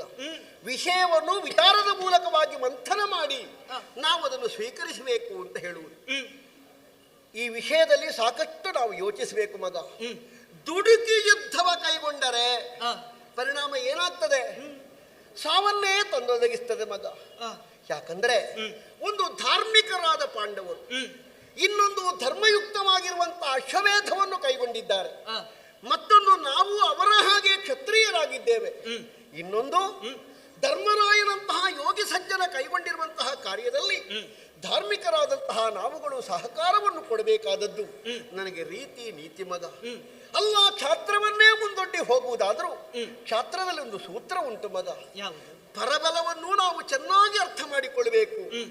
ನಮ್ಮ ಬಲ ಎಷ್ಟು, ಪರಬಲ ಎಷ್ಟು ಎನ್ನುವಂತಹ ಒಂದು ಸಮೀಕ್ಷೆಯನ್ನು ಮಾಡದೆ ಕೇವಲ ನಾವು ಹೋರಾಟ ಅಂತ ಹೋದ್ರೆ ಹೋರಾಟದಲ್ಲಿ ಯಾವ ಪರಿಣಾಮ ಆಗ್ತದೆ ಬಲ್ಲೆಯ? ನಮಗೆ ಸಾವು, ಸೋಲು, ನೋವು, ನಷ್ಟ ಇತ್ಯಾದಿಗಳೆಲ್ಲ ಆಗ್ತದೆ. ಅಲ್ಲ, ಈಗ ನಾವು ತೊಡಗಿಕೊಳ್ಳುವುದಕ್ಕಿಂತ ಮೊದಲೇ ಅಂತಹ ಒಂದು ಋಣಾತ್ಮಕವಾಗಿ ಚಿಂತಿಸುವುದು ಯಾಕೆ? ಬಂದ ಒಬ್ಬ ಅರ್ಜುನ, ಅದಕ್ಕಿಂತ ಹೆಚ್ಚೆಂತದ್ದು? ವಿಷ ತಿಂದ್ರೆ ಸಾಯ್ತದೆ ಎನ್ನುವುದು ತಿಂದು ಅನುಭವದಿಂದ ಹೇಳುವುದಲ್ಲ. ತಿಂದವರು ಸತ್ತು ನೋಡಿದ ತಿಳಿದು ಕೆಲವು ಸಲ ತಿಳುವಳಿಕೆ ಸಾಕು. ಹಸ್ತಿನಾವತಿಯ ಸೇನೆ ಏನು, ಹಸ್ತಿನಾವತಿಯಿಂದ ಹೊರಟಿರುವಂತಹ ಪಾರ್ಥಪಾಳೆಯ ಏನು ಎನ್ನುವುದು ಪ್ರಪಂಚದಲ್ಲಿ ಈಗಾಗಲೇ ಪ್ರತೀತಿಯನ್ನು ಹೊಂದಿದ್ದು. ಅರಮನೆ ಅಂತಃಪುರದ ಒಳಕೋಣೆಯಲ್ಲಿ ಕುಳಿತಿರುವ ನೀನೇನೇ ಅವನ ಬಗ್ಗೆ ತಿಳಿಯುವುದು ಎಂತದಪ್ಪ? ಎಂತೆಂತಹ ಹೆಣ್ಮಕ್ಕಳ ಮೈಯಲ್ಲಾದರೂ ಚಳಿ ಹುಟ್ಟಿಸಬಲ್ಲ ನರನಿದ್ದಾನೆ, ಪಾರ್ಥನಿದ್ದಾನೆ. ನರ ಅಂತ ಹೇಳಿದ್ರೆ ಯಾರಿಗೂ ಹೆದರಿಕೆ ಆಗಬೇಕು. ಅವನ ಹುಟ್ಟಿನಿಂದ ತೊಡಗಿ ಇಲ್ಲಿಯವರೆಗಿನ ಕೆಲವೆಲ್ಲ ವೀರಾವೇಶದ ವಿಶೇಷವಾದ ವಿಷಯಗಳುಂಟು. ಈ ಗುರುಗಳಾದಂತಹ ದ್ರೋಣಾಚಾರ್ಯರನ್ನು ಮೊಸಳೆ ಹಿಡಿಯುತ್ತಂತೆ. ಕೂಡಗ ಅರ್ಜುನಾಗ ದಡದಲ್ಲಿ ನಿಂತು ನೋಡ್ತಾ ಇದ್ರಂತೆ ಬಹಳ ಮಂದಿಗಳೆಲ್ಲ. ಗುರುಗಳನ್ನು ಮೊಸಳೆ ಹಿಡಿಯಿತು, ಗುರುಗಳನ್ನು ಮೊಸಳೆ ಹಿಡಿತು, ಗುರುಗಳನ್ನು ಮೊಸಳೆ ಹಿಡಿಯಿತು. ಬಾಕಿದ್ದವರೆಲ್ಲ ಮೊಸಳೆ ಬಾಯಿಯನ್ನೇ ನೋಡಿದ್ದಲ್ಲದೆ ಬೇರೆ ಏನೂ ಮಾಡಲಿಲ್ಲ. ಈ ಹುಡುಗ ತೆಗೆದ ಬಾಯಿಗೆ ಶರಪ್ರಯೋಗ ಮಾಡಿ ಆ ಮೊಸಳೆಯ ಬಾಯಿಯನ್ನು ಸೀಳಿ ಗುರುಗಳಿಂದ ಅದರನ್ನು ರಕ್ಷಿಸಿದನಂತೆ. ಎಂತ ಕತೆ, ಎಂತ ಕತೆ! ಶಬ್ದವೇದಿ ಎನ್ನುವಂತಹ ದಿವ್ಯ ಶರವನ್ನು ಕೇವಲ ಉಣ್ಣುವಾಗ ಬೆಳಕು ಆರಿತು ಎನ್ನುವುದರಿಂದ ಕಲಿತನಂತೆ. ಇನ್ನು ಬೇಕಾ? ಬೇಡಪ್ಪ. ಸವಿಯೋಪಸವಿಯ ಸಾಕಿ ಎಡಗೈಯಿಂದಲೂ ಬಲಗೈಯಿಂದಲೂ ಬೇಕಾದಷ್ಟು ಬೇಕಾದಂತೆ ಭತ್ತದ ಬತ್ತಳಿಕೆಯನ್ನು ಇರಿಸಿಕೊಂಡು ವಿಶಿಕಗಳನ್ನು ವಿಶೇಷವಾಗಿ ವಿಶಿಷ್ಟವಾಗಿ ಪ್ರಯೋಗಿಸಬಲ್ಲವ ನರನಿದ್ದಾನೆ. ಇನ್ನು ಬೇಕಾ? ಎಂತದು? ಒಂದ್ಸಲ ಅಮ್ಮ ಕುಂತಿದೇವಿ ನಿಮಗಮ್ಮನ? ಲೋಕಕ್ಕೆ ತಾಯಿಯವು ಅವನಮ್ಮ. ಯಾಕೆ ನಾವು ಅಮ್ಮ ಅಂತ ಹೇಳುದು? ಒಂದು ವಿಶೇಷ ಮಕ್ಕಳಿಗೆ ಜನ್ಮ ಕೊಟ್ಟ ತಾಯಿ ಇದ್ದಾಳಲ್ಲ, ಹೌದು, ನಮಗೂ ತಾಯಿಯವು. ಕುಂತಿದೇವಿ. ಕೌಸಲ್ಯ ದೇವಿಯನ್ನು ಕೆಲವು ಮಂದಿಗಳೆಲ್ಲ ತಾಯಿ ತಾಯಿ ಅಂತ ಯಾಕೆ ಹೇಳುವುದು? ಶ್ರೀರಾಮಚಂದ್ರನಿಗೆ ಜನ್ಮ ಕೊಟ್ಟ ಕಾರಣ. ಮರ್ಯಾದಾ ಪುರುಷೋತ್ತಮನಾದಂತಹ ರಾಮನಂತಹ ಒಬ್ಬಾತನನ್ನು ಹೆತ್ತ ಒಡಲು ಪ್ರತಿಯೊಬ್ಬರಿಗೂ ಕಡಲು. ಹಾಗಾಗಿ ಅಮ್ಮ, ಮಾತೆ, ಮೊದಲೆಲ್ಲ ಬಹಳ ಕಾಲ ಆಳ್ವಿಕೆ ಮಾಡಿದವರನ್ನು ಈಗಲೂ ಕೆಲವರೆಲ್ಲ ಹೇಳುವ ಕ್ರಮ ಉಂಟು, ಹೆಸರು ಹೇಳುವುದಿಲ್ಲ. ಅಮ್ಮ ಅಷ್ಟೇ, ಹೆಸರು ಹೇಳಿದ್ರೆ ಅವರಿಗೆ ದೋಷ ಬರ್ತದೆ ಅಂತ. ಹೌದೌದು, ಅದು ನಮ್ಮ ಅಮ್ಮನ ಕಾಲ ಉಂಟಲ್ಲ. ಹೌದು, ಅದು ಹಾಗೆಲ್ಲ ಹೇಳುವ ಕ್ರಮ ಉಂಟು. ನೋಡೋ, ಎಂತದು? ಅರ್ಜುನನ ವೀರಗಾದೆ ಬೇಕಾ? ಇನ್ನೂ ಕೂಡ ಎಂತದು ಮಾಡಿದ್ದಾನಪ್ಪ? ಗಜನೋಹಿ ಪ್ರಸಂಗ. ಗಜನ ಹೆಚ್ಚು ಪ್ರಸಂಗ ಬೇಡ, ಒಂದು ಪ್ರಸಂಗ ಸಾಕು. 4 ಅಕ್ಷರ ಬರೆದರಂತೆ, ಅದನ್ನು ಬಾಣದ ತುದಿಗೆ ಸಿಕ್ಕಿಸಿದರಂತೆ, ಬಿಲ್ಲಿಗೆ ಸಂಧಾನ ಮಾಡಿದರಂತೆ, ರೈ ಅಂತ ಹೇಳಿದು ಬಿಟ್ಟರಂತೆ. ಅದೆಂತ ರೊಯ್ಯನೆ ಹೋಗುದದು? ಶಬ್ದ ಅದು. ಆ ಧನುಷ್ಠೇಂಕಾರವನ್ನು ಮಾಡಿ ಬಾಣ ಆ ರೀತಿಯಲ್ಲಿ ರೊಯ್ಯನೆ ಸಾಗಿತ್ತು. ದೇವಲೋಕದ ವಜ್ರ ಕಂಬಕ ಎಂತ ತಾಗಿದ್ದ? ಸರಳು ಸರಳು. ಆ ವಜ್ರ ಕಂಬಕ್ಕೆ ತಾಗಿದಾಗ ಇವನದ್ದಾದಂತಹ ಕಬ್ಬಿಣದ ಕಣೆ ಉಂಟಲ್ಲ, ಹೌದು, ಅದು ಎಬ್ಬಿಸಿದ ಶಬ್ದ ಠಣಾಣ ಅಂತ. ಅಷ್ಟು ನಾ ಮುಂದುವರಿಸಲ? ಮುಂದೆ ನಿಮಗೆ ಪ್ರಸಂಗ ಗೊತ್ತಿದ್ರೆ ಮುಂದುವರಿಸಿ. ಹಾಗಲ್ಲ, ಅಲ್ಲ, ನೀವು ನಿಮ್ಮ ಹೇಳುವುದನ್ನು ಕೇಳಿ ನಾನು ಕಲ್ಪಿಸಿಕೊಳ್ಳುವುದು. ಅಷ್ಟೊತ್ತಿಗೆ ಇದ್ದ ದೇವತೆಗಳು ದಡಕ್ಕ ಎದ್ದು. ಒಳ್ಳೆದುಂಟು, ಒಳ್ಳೆದುಂಟು. ಪ್ರಸಂಗದಲ್ಲಿ ಹಾಗಿಲ್ಲ, ಮುಂದುವರಿಸಿ. ಅಲ್ಲ, ಈಗ ನೀವು ಹೇಳಿದ ಹಾಗೆ ಮತ್ತೆ ಠಣಾಣ ಅಂತ ಕೇಳಿದ್ರೆ ನೀನ್ ಅಪ್ಪ ಇದ್ರ ಅಲ್ಲಿ ಇದ್ದ ಹಾಗೆ ಚಿತ್ರಿಸುವುದಂತದ್ದು. ಆಯ್ತು, ಮುಂದುವರಿಸು. ಹೇಳಿ. ಆಯ್ತಾ? ಆಯ್ತಾ? ಅಲ್ಲಿಂದ ದೇವೇಂದ್ರ ವಾಚನ ಮಾಡಿದ. ಆಗಲೇ ಮಾತಲಿಯನ್ನು ಕೊಟ್ಟು ಕಳಿಸಿದರಂತೆ. ಆ ಮಹಾನುಭಾವನಿಗೆ ಹೇಳು, ಕೆಳಗೆ ಇಳಿಯುವುದಕ್ಕೆ ಒಂದು ಮಾಧ್ಯಮವಾಗಿ ದಾರಿಯನ್ನು ಮಾಡಿಕೊಟ್ಟನಾದರೆ ಅವ ಕೇಳಿದ್ದನ್ನು ಈಗಾಗಲೇ ನಾವು ಕಳಿಸಿಕೊಡುವ ತೀರ್ಮಾನವನ್ನು ಮಾಡಲಾಗಿದೆ ಅಂತ. ಅರ್ಜುನ ತೆಗೆದು ರೈ ರೈ ರೈ ರೈ ರೈ ರೈ ರೈ ರೈ ಅಂತ ಮಾಡೋ ಪ್ರಯೋಗ. ಎಷ್ಟು ಬಾಣ? ಲಕ್ಷೋಪಲಕ್ಷ ಸಂಖ್ಯೆಯಲ್ಲಿ ಅಕ್ಷಯಾಸ್ತ್ರಗಳನ್ನು ಪ್ರಯೋಗ ಮಾಡಿ ಅಲ್ಲಿಂದ ದೇವಲೋಕದ ಸಂದಿನಿಂದ ಹಿಡಿದು ಭೂತಳದವರೆಗೆ ಏನಿ ಅಲ್ಯ ದೇವತಾ ನಾರಿಯರು ಕೆಳಗಿಳಿಯುತ್ತಾ ಆ ಸುರದಂತಿ ಕೆಳಗಿಳಿಯುತ್ತಾ ಇಳಿಯುತ್ತಾ ಆಹಾ ಆಹಾ ಆಹಾ ತಳುಕು ಬಳುಕು ತಳುಕು ಬಳುಕು ತಳುಕು ಬಳುಕು ಅಂತ ಆ ಏಣಿಯಲ್ಲಿ ಬರುವ ಚಂದ. ಅದು ಹೆಣ್ಣು ಮಕ್ಕಳು ಆನೆ ಚಕ ಚಕ ಚಕ ಚಕ ಚಕ. ಆಯ್ತು, ಹೇಳು. ನೀನು ಹೇಳಿದ ಹಾಗೆ ಅಲ್ಲ, ನಾನು ಹೇಳಿದಾಗಲ್ಲ, ಸರಿಯಪ್ಪ, ಕತೆ ಇರುವಂತದ್ದು ಹೌದು. ಒಂದು ಅಮ್ಮನಿಗೆ ಬೇಕಾಗಿ ದೇವಲೋಕದ ಆನೆಯನ್ನು ಕೆಳಗಿಳಿಸಿದಂತಹ ವೀರ ಪಾರ್ಥ. ಅಯ್ಯೋ, ಬಾಣಗಳ ಸೇತುವೆಯನ್ನು ಮಾಡಿದ್ದಾರೆ. ಸರಿ, ನಿನ್ನ ಅಪ್ಪ ಕಥೆಯನ್ನು ಹೇಳುವಾಗ ರೋಚಕತೆಯಿಂದ ಕೇಳುವವರಿಗೊಂದು ವಿಶೇಷವಾದ ಕಲ್ಪನೆ. ಈ ಪ್ರಪಂಚದಲ್ಲಿ ಆದರ್ಶವಾದಿಗಳು ಅಂತ ಇದ್ರೆ ಇಬ್ಬರು ಮಾತ್ರ. ಯಾರು? ಒಬ್ಬ ಮರ್ಯಾದಾ ಪುರುಷೋತ್ತಮನಾದಂತಹ ರಾಮ ಕಡಲಿಗೆ ಸೇತುವೆ ಕಟ್ಟಿದ. ಇನ್ನೊಬ್ಬ ಪುರುಷೋತ್ತಮನಾಗಿ ವಿಜೃಂಭಿಸುತ್ತಿರುವಂತಹ ಪಾರ್ಥ ಆಕಾಶಕ್ಕೆ ಏಣಿ ಕಟ್ಟಿದ. ಯೋಚನೆ ಮಾಡು ಮಗ. ಏನು ಈ ಕಥೆ ಆಗ್ಲಿಲ್ಲ ಅಂತ ನಾನು ಹೇಳುವುದಲ್ಲ, ಇದು ಅಲ್ಲಿ ಎಷ್ಟು ಸರಿ ಉಂಟು ಎನ್ನುವುದನ್ನು ನಾವು ಯೋಚಿಸಬೇಕಾಗುತ್ತದೆ. ಅರ್ಜುನ ದೇವಲೋಕಕ್ಕೆ ಬಾಣ ಬಿಟ್ಟ ಅಂತ ಹೇಳಿದ್ರಿ ನಿನ್ನಪ್ಪ. ಹೌದು, ದೇವಲೋಕ ನೋಡಿದ್ದಾನ ಅರ್ಜುನ? ಭೂಲೋಕದಲ್ಲಿ ಇದ್ದಂಥವರಿಗೆ ದೇವಲೋಕ ಕಣ್ಣಿಗೆ ಕಾಣುತ್ತದಾ? ಕಾಣದೇ ಇದ್ದ ಕಡೆಗೆ ಬಾಣ ಹೊಡೆಯುವುದು ಹೇಗೆ? ಅದಕ್ಕೆ ಶಬ್ದವೇದಿ ಅಂತ ಹೇಳು. ಸರಿ, ಶಬ್ದವೇದಿ ಶರ ಎನ್ನುವಂಥದ್ದೊಂದು ಉಂಟು, ಅದನ್ನು ಕಲ್ತಿದ್ದಾನೆ. ಈಗ ಮೇಲಿನಿಂದ ಶಬ್ದಕ್ಕೆ ಬಂದಿದ ಶಬ್ದ ಎಲ್ಲಿಂದ ಬರ್ತದೆ ಹಾಗಾದ್ರೆ? ದೇವಲೋಕ ಇಂತಲ್ಲಿ ಉಂಟು ಅಂತ ಗ್ರಹಿಸಿ ಬಿಡುವುದಕ್ಕೆ ಬರ್ತದೆ. ಆಯ್ತಪ್ಪ, ಪೂರ್ವ ದಿಸೆಯಲ್ಲಿ ದೇವಲೋಕ ಉಂಟು ಅಂತ ಹೇಳ್ಕೊಂಡು ಬಿಟ್ಟ, ಅಥವಾ ದೇವರೇ ನೀವು ಸ್ವೀಕರಿಸಿ ಅಂತ ಹೇಳ್ಕೊಂಡು ಬಿಟ್ಟ ಅಂತ ಇಟ್ಟುಕೊಳ್ಳುವ. ಆ ಬಳಿಕ ಇಂದ್ರ ಓದಿದ, ಐರಾವತ ಆನೆ ಕುದುರೆಗಳು ಇಳಿದು ಬರುವುದಕ್ಕೆ ನಾನು ಸೇತುವೆಯನ್ನು ಮಾಡಿಕೊಡಬೇಕು ಅಂತ ಹೇಳಿಕೊಂಡು ದೇವೇಂದ್ರ ಹೇಳಿದ. ಅವಶ್ಯಕತೆ ಉಂಟಾ? ಈಗ ನಾವು ಅದನ್ನು ಯೋಚಿಸಬೇಕು. ಎಷ್ಟು ಅವಶ್ಯಕತೆ ಉಂಟು? ಐರಾವತ ಕಾಮಧೇನು ಕಲ್ಪವೃಕ್ಷಾದಿಗಳು ಆಕಾಶ ಗಮನ ಶಕ್ತಿ ಹೊಂದಿಕೊಂಡಿದೆ. ಐರಾವತಲ್ಲಿ ಅಲ್ಲಿ ತಿರುಗಾಡುತ್ತದೆ ಆಕಾಶದಲ್ಲಿ. ಹೆಚ್ಚೇನು, ರಾಕ್ಷಸರು ಬಂದಂತ ಹೊತ್ತಿನಲ್ಲಿ ದೇವಲೋಕ ದಾಳಿಯಾದಾಗ ಮಾಯ ಆಗುತ್ತದೆ. ಅಂತ ದಿವ್ಯ ಸುವಸ್ತುಗಳು ಇಳಿದು ಬರುವುದಕ್ಕೆ ಸೇತುವೆ ಎಂತದಕ್ಕೆ? ಅದು ಯೋಚನೆ ಮಾಡಬೇಕು. ಇಲ್ಲಿ ಕೇಳು, ಅದು ಯಾಕೆ ಮಾಡಿಸಿದ್ದು ಗೊತ್ತಾ? ಯಾಕೆ? ಉದ್ದೇಶ ಅಷ್ಟೇ ಮಗ. ಏನು? ಈ ದೇವೇಂದ್ರ ಅರ್ಜುನನಿಗೆ ಎಂತ ಆಗಬೇಕು? ಪರ್ಯಾಯವಾಗಿ ಅಪ್ಪ, ನೇರ ಅಪ್ಪ ಅಲ್ಲ, ಅದು ಪರ್ಯಾಯವಾಗಿ ಅಪ್ಪ. 2 ವರ್ಷಕ್ಕೊಮ್ಮೆ, 2 ಆದ ನಂತರ ಮೊದಲು ಯಾರು ಪರ್ಯಾಯ ಪರ್ಯಾಯ ಅಂತ ಹೇಳಿದ್ರೆ ಇಲ್ಲಿ ಪಾಂಡು ಚಕ್ರವರ್ತಿ ಕುಂತಿಯ ಗಂಡ ಅಲ್ವಾ, ಹಾಗಾಗಿ ಅಪ್ಪ ಈ ದೇವೇಂದ್ರ ಜನಕ ಜನ್ಮಕ್ಕೆ ಕಾರಣನಾದವ. ಹಾಗಾದ್ರೆ ತನ್ನ ಮಗನಾದಂತ ಅರ್ಜುನನನ್ನು ಪ್ರಪಂಚಕ್ಕೆ ಕಾಣಿಸಿಕೊಡುವುದಕ್ಕೆ ಆ ರೀತಿ ದೇವೇಂದ್ರ ಒಂದು ಓಲೆ ಬರೆದೆಲ್ಲ ಇಂಥದನ್ನೆಲ್ಲ ಮಾಡಿಸಿದ್ದೆ ಹೊರತಾಗಿ ಮತ್ತೆಂಥದ್ದು ಅಲ್ಲ. ಯೋಚನೆ ಮಾಡು ಮಗ, ಏನು ತನ್ನ ಅಂತಹ ಮಗ ದೇವೇಂದ್ರ ಅಲ್ಲ, ದೇವೇಂದ್ರನ ಮಗನಾದ ಅರ್ಜುನನನ್ನು ಕಾಣಿಸಿಕೊಡುವುದಕ್ಕೆ ಆ ಅಪ್ಪ ಅಷ್ಟೆಲ್ಲ ವ್ಯವಸ್ಥೆ ಮಾಡ್ತಾನೆ. ಇಲ್ಲಿ ನಿನ್ನ ಜನ್ಮಕ್ಕೆ ನೇರ ಕಾರಣ ಈ ಅಪ್ಪ. ಈ ಮಗ ಇಷ್ಟು ಹೋರಾಟ ಮಾಡ್ತೇನೆ ಅಂತ ಹೊರಟ್ರೆ ಬೇಡ ಮಗ ಅಂತ ತಡಿತದೆ ಈ ಅಪ್ಪ. ಯಾಕೆ ಗೊತ್ತುಂಟಾ? ಎಂತದಕ್ಕೆ? ಇವನಿಗೆ ನಾನು ಸ್ವಂತ ಅಪ್ಪ ಅಲ್ವಾ, ಪರ್ಯಾಯ ಅಲ್ಲ ನೋಡು. ನಾನು ಆದ್ರಿಂದ ನನಗೆ ನನ್ನ ಮಗ ಬದುಕಬೇಕು ಅಂತ ಉಂಟು. ಪರ್ಯಾಯದ ಅಪ್ಪನಿಗೆ ಹಾ. ಬೇರೆ ಪರ್ಯಾಯದ ಮಕ್ಕಳು ಇರಬಹುದು, ನನಗೆ ಬೇರೆ ಇಲ್ಲಲ್ಲ. ಪರ್ಯಾಯದ ಅಪ್ಪನೇ ಅಷ್ಟು ಬೆಳವಣಿಗೆಗೆ ಪೂರಕನಾಗುತ್ತಾನಂತ ಅವತ್ತು ಪಡ್ಕೊಂಡೆ ಒಂದು 3-4 ಆದ್ರೂ ಹೆತ್ತು ಹಾಕತ್ತಲಾಗಿ ಅಂತ, 2 ಸಾಕು, ನನಗೆ ಬೇಡ ಇನ್ನು ಅಂತ ಹೇಳಿ ನಾನು ಹೇಳಿದ್ದ.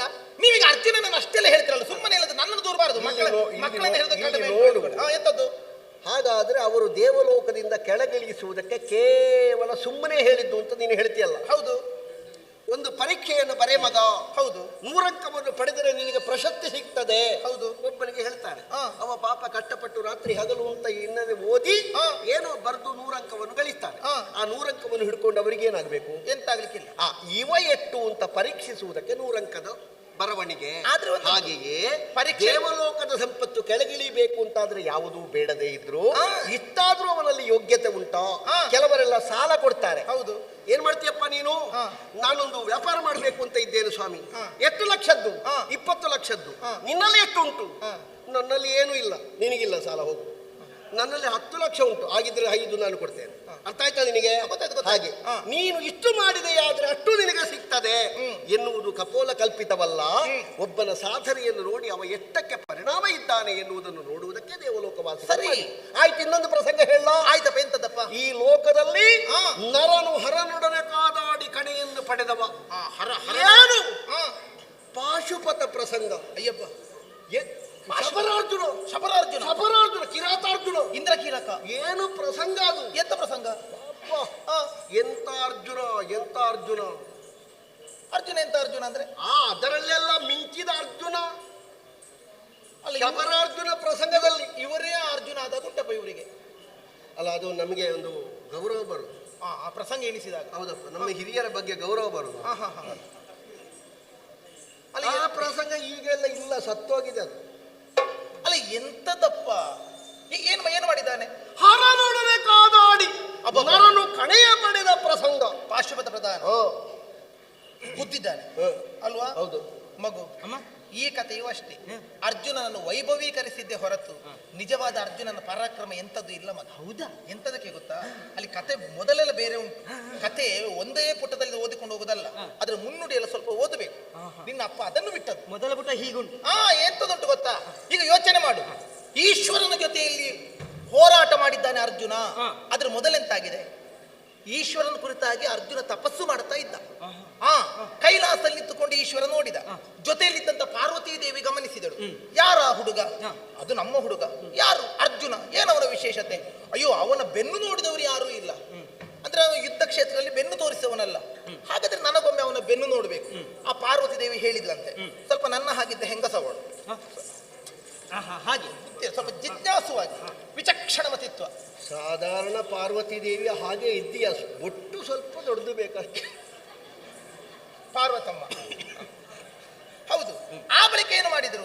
ಈ ಅರ್ಜುನನನ್ನು ಪರೀಕ್ಷೆ ಮಾಡೋಣ. ಯೋಚನೆ ಮಾಡು. ಅರ್ಜುನ ತಪಸ್ಸು ಮಾಡುತ್ತಿದ್ದದೆ ಆಯುಧ ಪಡೆಯುವುದಕ್ಕೆ. ಹಾಗಾದ್ರೆ ಅರ್ಜುನನನ್ನು ಪರೀಕ್ಷೆ ಮಾಡೋಣ ಅಂತ ನಾಟಕ ಮಾಡೋಣ ಅಂತ ಹೇಳಿ ಈಶ್ವರ ಪಾರ್ವತಿಯರು ಕಿರಾತಿನ ರೂಪದಲ್ಲಿ ಬಂದ್ರು. ಒಂದು ಹಂದಿಯ ನೆವನದಲ್ಲಿ ಯುದ್ಧ ಆಯಿತು. ಯುದ್ಧ ಆಗುವಂತ ಹೊತ್ತಿನಲ್ಲಿ ಈಗ ಹೇಳಿದ್ರಲ್ಲ, ಶಿವನ ಕೂಡ ಹೋರಾಟ ಮಾಡಿದ್ದಾನೆ.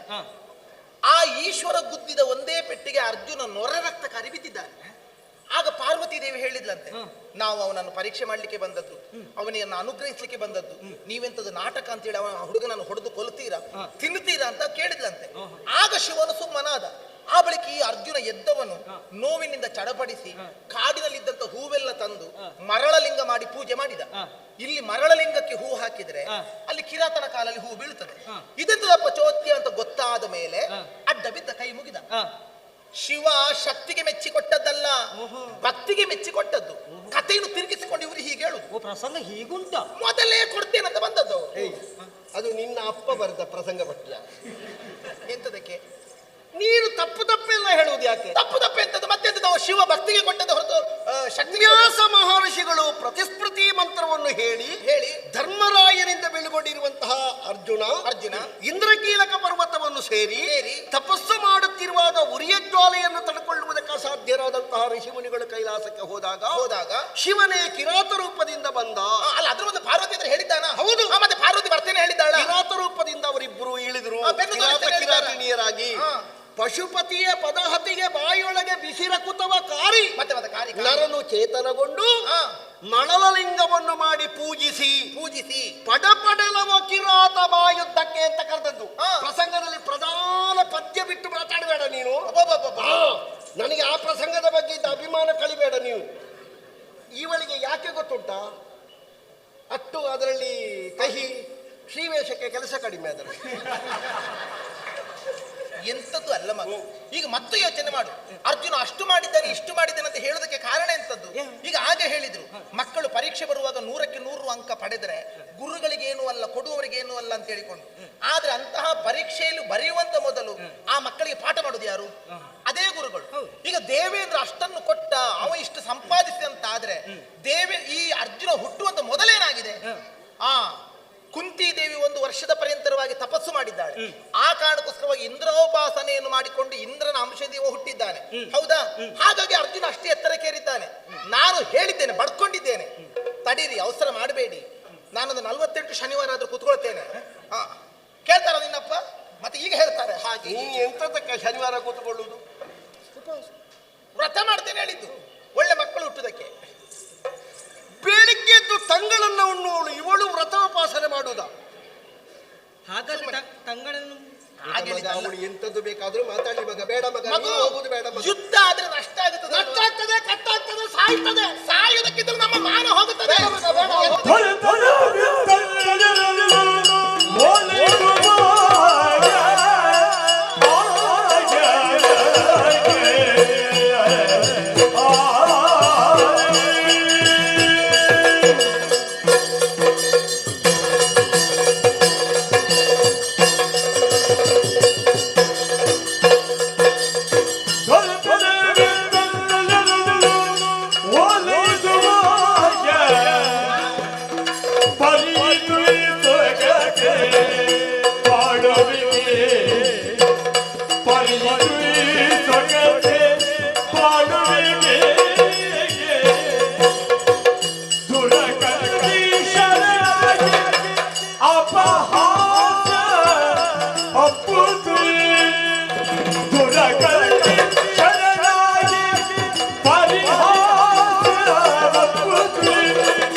ಸೇನೆ ಹೋಗುತ್ತದೆ, ಮಂದಿ ಮಾರ್ಬಲ ಕಡಿಮೆ ಆಗುತ್ತದೆ. ನಾವು ಇಟ್ಟು ಕಷ್ಟದಲ್ಲಿ ಸಾಕಿದ್ದು ಯಾರ್ಯಾರಿಗೆ ಬಲಿ ಕೊಡ್ಲಿಕ್ಕೆ. ಈಗ ನಷ್ಟವೇ ಆಗುತ್ತದೆ ಅಂತ ಎನ್ನುವಂತ ಹೆದರಿಕೆ ಇದ್ರೆ ಮತ್ತೆ ಸಂಪಾದನೆ ಮಾಡುದು ಎಂತದಕ್ಕೆ? ಖರ್ಚು ಮಾಡುವುದಕ್ಕೆ ಇಲ್ಲ ಅಂತ ಮತ್ತೆ ಸಂಪಾದನೆ ಎಂತದಕ್ಕೆ? ಬೇಕಾದ ಜಾಗದಲ್ಲಿ ಅನಿವಾರ್ಯತಾ ಎನ್ನುವ ವಿಷಯದಲ್ಲಿ ಬೇಕು. ಇಂಥದ್ದೇ ಸುಮ್ಮನೆ ಸಿಕ್ಕಾಪಟ್ಟೆ ಖರ್ಚು ಮಾಡ್ಲಿಕ್ಕೆ ಇರುವಂತದ್ದಲ್ಲ. ಇಂಥದ್ದೇ ಅನಿವಾರ್ಯ ಪ್ರಸಂಗ ಇರುವಂತದ್ದು. ನಮ್ಮಲ್ಲಿ ಕುಂಕುಮ ಕೇಸರಿ ಉಂಟು ಅಂತ ಕೆಸುವಿನ ಪದಾರ್ಥ ಮಾಡಿದ ದಿವಸ ಹಾಕ್ಲಿಕ್ಕಿಲ್ಲ. ಅದು ನನಗೂ ಗೊತ್ತುಂಟು. ತುಪ್ಪದ ಒಗ್ಗರಣೆ ಕೊಡುವುದು ಇಂಥದ್ದಕ್ಕೆ ಅಂತ ಉಂಟು. ಅಲ್ಲ, ಇವತ್ತು ಮಾಡಿದ ಅಕ್ಕಿ ಪಾಯಸ ಅಂತ ನಿಮಗೆ ಇನ್ನೂ ಗೊತ್ತಾಗ್ಲಿಲ್ಲ. ಅಂತದಕ್ಕೆ ಹಾಕ್ಲಿಕ್ಕೆ ಅಕ್ಕಿ ಪಾಯಸಕ್ಕೆ ದೇವರಿಗೆ ಬೀಜದ ಒಗ್ಗರಣೆ ತುಪ್ಪದಲ್ಲಿ ಹುರಿದು ಕೊಡ್ಲಿಕ್ಕಿಲ್ಲ. ಶೇವಿಗೆ ಪಾಯಸಕ್ಕೆ ಮಾತ್ರ ಕೊಡುವುದು. ಅದು ಈ ಗಂಡಸ ಅಡಿಗೆ ಕೋಣೆಯಲ್ಲಿದ್ದದೆ ಹೆಚ್ಚು, ತಿನ್ನುದೆಷ್ಟು ಅಂತ ಹೇಳಿಕೊಂಡು ನೀನು ಅಕ್ಕಿ ಪಾಯಸಕ್ಕೆ ಒಗ್ಗರಣೆ ಕೇಳಿ ನಾನು ಆಡ್ತಾ ಇರುವಂತದ್ದು. ಹಾಲು ಪಾಯಸ ಹೊಡೆದೋಗ್ತದೆ. ನೀನು ಇಲ್ಲಿ ನಿಲ್ಲು. ಎಂತದ್ದು ಮೊದಲಾಯ್ತು, ಈಗಲ್ಲದು. ಮಗು ಅಮ್ಮ ಯೋಚನೆ ಮಾಡು ಕಂದ. ಏನಮ್ಮ? ಈಗ ಸೈನ್ಯ ನಷ್ಟವಾಗುತ್ತದೆ, ಆ. ನಮ್ಮಲ್ಲಿದ್ದಂತ ವೀರ ಯೋಧ ಹುಡುಗರು ಈಗಲೇ ಸಿದ್ಧಾಗಿದ್ದಾರೆ. ಅವಕಾಶಕ್ಕೆ ಕಾಯ್ತಾ ಇದ್ದ ಯುವರಾಜನಾದಂತಹ ನೀನು ಕುದುರೆ ಕಟ್ಟಿದ್ದಿ, ಯುದ್ಧದ ಹುರುಪಿನಲ್ಲಿದ್ದೆ ಅಂತ ಗೊತ್ತಾದ ಆ ಕ್ಷಣ ನಮ್ಮಲ್ಲಿದ್ದಂತ ಸೈನಿಕ ಹುಡುಗರೆಲ್ಲರೂ ಕೂಡ ನಾ ಮುಂದೆ ಎನ್ನುವ ಹಾಗೆ ಆಯುಧಗಳನ್ನು ಹರಿತ ಮಾಡುತ್ತಾ ಇದ್ದಾರೆ. ಹಾಗಾದ್ರೆ ಮತ್ತೆ ನಮ್ಮ ದೇಶದಲ್ಲಿ ಎಂತೆಂತಹ ವೀರ ಯೋಧರಿದ್ದಾರೆ ಎನ್ನುವುದನ್ನು ಯೋಚನೆ ಮಾಡು. ಬೇರೆ ಬೇರೆ ದೇಶಗಳಲ್ಲಿ ನಿಮಗಿಷ್ಟು ಸೌಲಭ್ಯ ಕೊಡ್ತೇವೆ, ನಿಮಗಿಷ್ಟು ಸೌಕರ್ಯ ಕೊಡ್ತೇವೆ, ನಿಮಗಿಷ್ಟು ಸಂಬಳ ಕೊಡ್ತೇವೆ ಎನ್ನುವ ಹಾಗೆ ಹೇಳಿ ಸೈನ್ಯಕ್ಕೆ ಹುಡುಗರನ್ನು ಸೇರಿಸಿಕೊಳ್ಳುವಂತ ದೇಶಗಳಿದೆ. ಆದ್ರೆ ನಮ್ಮಲ್ಲಿ ಹಾಗಲ್ಲ ಮಗ. ಇಲ್ಲ. ಹೆತ್ತ ಭೂಮಿ, ಪಡೆದ ಭೂಮಿ, ಹೆತ್ತ ತಾಯಿಗಿಂತಲೂ ಮಿಗಿಲು ಎನ್ನುವ ಹಾಗೆ ತಿಳಿದು ಸ್ವ ಇಚ್ಛೆಯಿಂದ ಪ್ರಾಣವನ್ನಾದ್ರೂ ಜನ್ಮಭೂಮಿಗೋಸ್ಕರವಾಗಿ ಕೊಡುತ್ತೇವೆ ಎಂದು ಸ್ವ ಇಚ್ಛೆಯಿಂದ ಮುಂದೆ ಬರುವಂತ ವೀರ ಯೋಧ ಯುವಕರಿದ್ದರೆ ನಮ್ಮ ದೇಶದಲ್ಲಿ ಮಾತ್ರ. ಇನ್ನು ಯಾವ ದೇಶದಲ್ಲೂ ಅಂತ ಯುವಕರಿರೋದಕ್ಕೆ ಸಾಧ್ಯವೇ ಇಲ್ಲ. ಜ್ವಾಲಾ, ಎಂತದ್ದು? ದೇಶದಲ್ಲಿ ಇದ್ದಾರೆ. ನಾನು ಪ್ರಾಂತ್ಯದ ಬಗ್ಗೆ ಮಾತಾಡುದು, ರಾಜ್ಯದ ಬಗ್ಗೆ ಮಾತಾಡುದು. ನಮ್ಮ ಭಾರತ ದೇಶದಲ್ಲಿ ಒಟ್ಟು ಆಲೋಚನೆ ಮಾಡುವುದಿದ್ರೆ ವೀರ ಯೋಧರು ಬೇಕು. ಬೇಕು. ಬೇರೆ ದೇಶದವರು ಬಂದ್ರೆ ನಮ್ಮ ದೇಶದವರು ತಯಾರಾಗಬೇಕು. ಹೌದು. ಒಂದೊಂದು ಪ್ರಾಂತ್ಯದವರು, ಒಂದೊಂದು ರಾಜ್ಯದವರು ಇದ್ದದ್ದನ್ನೆಲ್ಲ ಸಾಲ ಕೊಟ್ಟು ನಮಗೆ ಏನೋ ಪಡಿಬೇಕು ಅಂತ ಹೇಳಿ ರಾಜ್ಯ ಮುಳುಗಿಸಿ ಕೇಂದ್ರಕ್ಕೆ ಉಪದ್ರ ಮಾಡುವ ಕೆಲಸ ಮಾಡುವುದು ಬೇಡ ಅಂತ ಹೇಳುವುದು. ಅಯ್ಯೋ ದೇವ್ರೇ, ಅದಲ್ಲ. ನಿಜವಾಗಿ ಅದು ಮೊದಲಾಗಿ ನಾವು ಪ್ರಾಂತ್ಯದವರು ಒಗ್ಗಟ್ಟ ಆಗಿರಬೇಕು ಮಗನೇ. ನಮಗೆ ನಾವು ಬೇಕಾದ್ದನ್ನು ಪಡೆಯಬೇಕಾ? ನಾವು ಮತ್ತೊಂದು ಕೇಂದ್ರದ ಜೊತೆಯಲ್ಲೆಲ್ಲ ನಾವು ಇದ್ದುಕೊಳ್ಳುವುದಲ್ಲ. ನಾವು ನಮ್ಮ ಪ್ರತ್ಯೇಕವಾದಂತಹ ರೀತಿಯಲ್ಲಿ ನಾವು ಪಕ್ಷವನ್ನು ಕಟ್ಟಬೇಕು. ಆವಾಗ ಅವರಿಗೆ ಅರ್ಥ ಆಗುತ್ತದೆ, ಓ ಇವರನ್ನು ಸರಿ ನೋಡಿಕೊಳ್ಬೇಕೆನ್ನುವ ಹಾಗೆ. ಅದಲ್ಲ ಕಂದ. ಅದಕ್ಕಿಂತಲೂ ಅಂತಹ ಈ ಹೆಂಗಸರು ಪ್ರತ್ಯೇಕ ಕಟ್ಲಿಕ್ಕೆ ಹೋಗ್ತಾರೆ ಮಗ. ಬೇಡ ಮಗ. ಈಗ ನಾನು ಅಂತ ಊರಲ್ಲಿ ಬೇಡದ್ದೇ ಆಗುವುದು, ಬೇಕಾದದ್ದು ಯಾವುದೂ ಆಗುವುದಿಲ್ಲ. ನಿನ್ನಂತ ಹುಡುಗರು ಮಾಡಿದ ಕೆಲಸವನ್ನೇ ನಿನಗೆ ಹೇಳ್ತೇನೆ ಮಗ. ನಿನ್ನಪ್ಪ ಅರ್ಜುನನ ಯಶೋಗಾಥೆ ಹೇಳುವಾಗ ಎದೆ ಉಬ್ಬಿಸಿದ್ರಲ್ಲ, ನಿನ್ನಂತ ಹುಡುಗರು ಎದೆ ಉಬ್ಬಿಸುವ ಕಥೆ ಹೇಳ್ತೇನೆ. ಏನಮ್ಮ?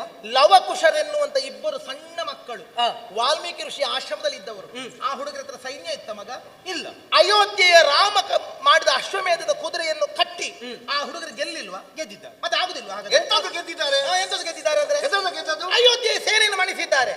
ಗಟ್ಟಿ ಹೇಳ, ನೀನು ಹೆದರುದಕ್ಕೆ ಅಲ್ಲ. ನಾನು ಇಲ್ಲಿ ಮಧ್ಯದಲ್ಲಿ ನಿನ್ನ ಅಪ್ಪ ಅರ್ಜುನ ಅಂತ ಹೇಳುವಾಗ ಅಷ್ಟು ಎಬ್ಬಿಸ್ತಾರೆ. ಇನ್ನೊಂದು ಲವಕುಶರು ಹೇಳುವಾಗ ಇಲ್ಲಿ ಕೇಳುವ ಲವಕುಶರು 4 ಪದ್ಯದಲ್ಲಿ ಹೇಳಬೇಕು ಬೇಡ? ನೀನು ಮಾಡಿದ್ದು ಇಷ್ಟ. ನೀವು ಇಬ್ಬರು ಮಾತಾಡುವಾಗ ಇಷ್ಟು ಹೊತ್ತಾಗ್ತದೆ, ಇನ್ನು ನಾನು ಮಾತಾಡಿದ್ರೆ ಇಲ್ಲಿ ಕೇಳು. ಅಲ್ಲ, ಅದೆಷ್ಟು ಇಲ್ಲಿ ಕೇಳು.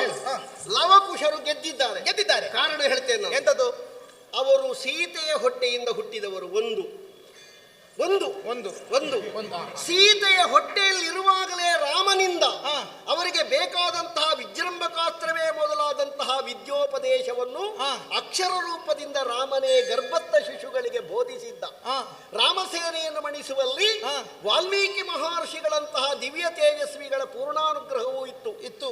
ಕುಶಲವರು ಗೆದ್ದಿದ್ದಾರೆ ಅಂತ ಹೇಳಿ ಜ್ವಾಲೆಯ ಮಗ ಗೆಲ್ಲಬೇಕು ಅಂತ ಇಲ್ಲ. ಅದು ಸೀತೆಯ ಮಕ್ಕಳು. ಗಂಡ ಅಂತ ಹೇಳಿದ್ರೆ ನೆರಳನ್ನು ಕಂಡು ನಮಸ್ಕರಿಸುವವಳು ಸೀತೆ. ಅಲ್ಲ, ಇದು ಗಂಡ ಅಂತ ಹೇಳಿದ್ರೆ ಗುಂಡು ಕಲ್ಲು ದೇವಸ್ಥಾನದ ಅಂಗಳದಲ್ಲಿ ಇರುವುದು ಅಂತ ಹೇಳುವುದಿದು. ಅಲ್ಲ, ಈ ಗಂಡಸೆ ಅವರ ಹಣ್ಣು ಕಾಯಿಯ ಕತ್ತಿ, ಅದು ದೇವಸ್ಥಾನದಲ್ಲಿ ಪೂಜಿಸುವ ವಿಗ್ರಹ. ಅದು ಹೆತ್ತದಕ್ಕೂ ಇದು ಹೆತ್ತದಕ್ಕೊಂದು. ಅಯ್ಯೋ ದೇವರೇ. ಅಲ್ಲ, ಈ ಗಂಡಸ ಅವರ ಮರ್ಯಾದೆ ಅವರೇ ತೆಕ್ಕೊಳ್ಳುದಲ್ವ? ಅವರ ಮುಖಕ್ಕೆ ಅವರು ಮುಖ ತರಿಸಿಕೊಳ್ಳುದಲ್ವ? ಯೋಚನೆ ಮಾಡು ಮಗ. ಈಗ ಇವರು ಹೇಳಿದ್ದನ್ನೇ ನಾವು ಯೋಚನೆ ಮಾಡುವ. ಸೀತೆ ಹೆತ್ತ ಮಕ್ಕಳದ್ದು ಚುಚ್ಚುತ್ತಾರಲ್ಲ, ಅದಕ್ಕಿಂತಲೂ ಪ್ರಭು ಶ್ರೀರಾಮಚಂದ್ರನ ವಜ್ರವೀರ್ಯ ಸಂಭೂತರು. ನಾವು ಹಾಗೆ ಹೇಳಿಕೊಳ್ಳು. ಅದಕ್ಕಿಂತ ಅದು ಅವರ ಹೇಳಿದ್ರು. ರಾಮ ಗರ್ಭಸ್ಥ ಶಿಶುವಿಗೆ ಅಷ್ಟು ಉಪದೇಶ ಮಾಡಿದ್ದಾನೆ. ನಾನು ಗರ್ಭಿಣಿ ಇರುವಾಗ ನಿನ್ನಪ್ಪ ಎಷ್ಟು ಮಾತಾಡಿದ್ದಾರೆ ಕೇಳಿ. ಒಂದು ದಿವಸ ಆದ್ರೂ ಒಂದು ಒಳ್ಳೆ ಕಥೆ ಹೇಳಿದ್ದಾರ? ಯಾಕೆ ಸುಮ್ಮನೆ ಕೂತ್ಕೊಂಡು ಒಂದು ದಿವಸ ಆದ್ರೂ ನನ್ನ ಮಾತನ್ನು ಕೇಳಲಿಕ್ಕೆ ಅವಳು ಇಚ್ಛೆ ಪಟ್ಟಿದ್ದಾಳ? ಇಚ್ಛೆ ಪಡು. ಅವಳು ಬೇಡದ್ದನ್ನೇ ಕೇಳಿದ್ದು ಬಿಟ್ರೆ ಬೇಕಾದದ್ದನ್ನು ಯಾವುದನ್ನೂ ಕೇಳಿಲ್ಲ. ಒಂದು ದಿವಸ ಒಂದು ಯುದ್ಧದ ಕಥೆಯನ್ನೆಲ್ಲ ಹೇಳಿದ್ದಿಲ್ಲ ಮಗ. ಬಿಡು, ಆ ಕಥೆ ಬೇಡ. ಹಾಗಾದ್ರೆ ಬೇಡ, ಆ ಕಾಲದ ಕಥೆಯನ್ನು ಬಿಡು. ನಿನ್ನನ್ನು ಗರ್ಭವತಿಯಾಗಿರುವಾಗ 3-4 ತಿಂಗಳು ವಾಂತಿ ಮಾಡುವುದೇ ಆಯ್ತು ಅವಳಿಗೆ. 6 ತಿಂಗಳಿಂದ 9 ತಿಂಗಳವರೆಗೆ ಹಾಸಿಗೆಯಲ್ಲಿ ಹೇಳಲಿಕ್ಕೆ ಆಗುದಿಲ್ಲ ಅವಳಿಗೆ.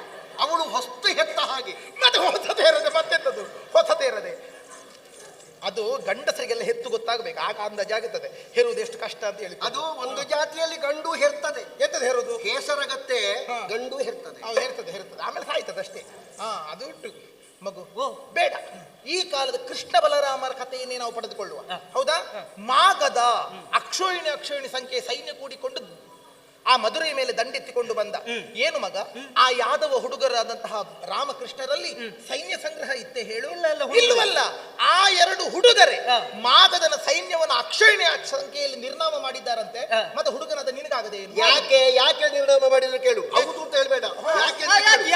ಮಾಗದನೊಬ್ಬ ಕೆಟ್ಟವ, ಅವ ದುರ್ಬುದ್ಧಿ, ಅವ ದೈವ ಕೈ ಬಿಟ್ಟವ. ಹಾಗಾಗಿ ಕೃಷ್ಣ ಬಾಲರಾಮರಿಗೆ ಕೊಲ್ಲುವುದಕ್ಕಾಯಿತು. ಧರ್ಮರಾಯನ ಮನೆಯಂಗಳದಲ್ಲಿ ಕೃಷ್ಣ ಬಡಿಸಿದ ಎಂಜಲೆಲೆಯನ್ನು ತೆಗೆಯುತ್ತಾನೆ ಮಗ. ಅಂತಹ ಧರ್ಮ ಬುದ್ಧಿಯುಳ್ಳವ ಧರ್ಮರಾಯ. ಅದೇ ಕೃಷ್ಣ ಹೇಳಿದ್ದಾನೆ, ಸ್ವಧರ್ಮೇ ನಿಧನಶ್ರೇ ಎನ್ನುವ ಹಾಗೆ. ಇದೇ ಅರ್ಜುನನಿಗೆ ಮಹಾಭಾರತದ ರಣಕ್ಷೇತ್ರದಲ್ಲಿ ಚಳಿ ಜ್ವರ ಬಂದಿದೆ. ನಾ ಯುದ್ಧ ಮಾಡುವುದಿಲ್ಲ ಕೃಷ್ಣ ಅಂತ ಹೇಳಿದಾಗ ಕೃಷ್ಣ ಗೀತೋಪದೇಶ ಮಾಡುವ ಅಂತ ಹೇಳಿದ್ದಾನೆ. ಯಾವನೇ ಆಗಿರಲಿ ಅವನ ಕರ್ತವ್ಯದಲ್ಲಿ ಹಿಮ್ಮುಖವಾಗಕೂಡದು.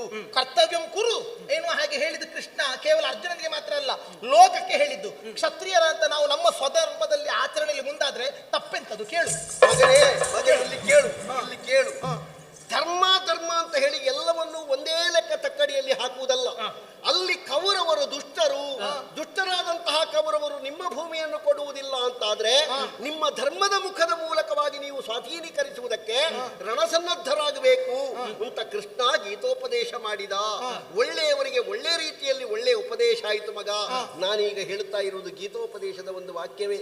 ಪರಬಲವನ್ನು ಅರ್ಥ ಮಾಡಿಕೊಂಡು ಸ್ವಬಲವನ್ನು ತಿಳಿದು ಶ್ರೇಷ್ಠರು, ಜ್ಯೇಷ್ಠರು, ವೈದಿಕರು, ವೈಮಾನಿಕರು ಆಗಿರುವಂತಹ ಅವರಿಗೆ ನಾವು ಕಪ್ಪವನ್ನು ಕೊಟ್ಟು ಮನ್ನಿಸಿದಲ್ಲಿ ನಮಗೆ ಸುಖೇಮ ಕರಬಪ್ಪುದು. ಭಕ್ತಿಯಿಂದ ತಲೆಬಾಗುವುದಕ್ಕೆ ನಾವು ದ್ವಿಜರಲ್ಲ, ನಾವು ಕ್ಷತ್ರಿಯರಿದ್ದೇವೆ. ಶಕ್ತಿಯ ಮುಖೇನವಾಗಿ ಬೇಕಾದನ್ನು ಸಂಪಾದಿಸುವುದಕ್ಕಾಗುತ್ತದೆ. ಯುದ್ಧವಲ್ಲದೆ ಹಿಮ್ಮುಖವಾಗುವಂಥದ್ದು ಕ್ಷತ್ರಿಯತ್ವಕ್ಕೆ ಭೂಷಣ ಅಲ್ಲ. ಯುದ್ಧವೇ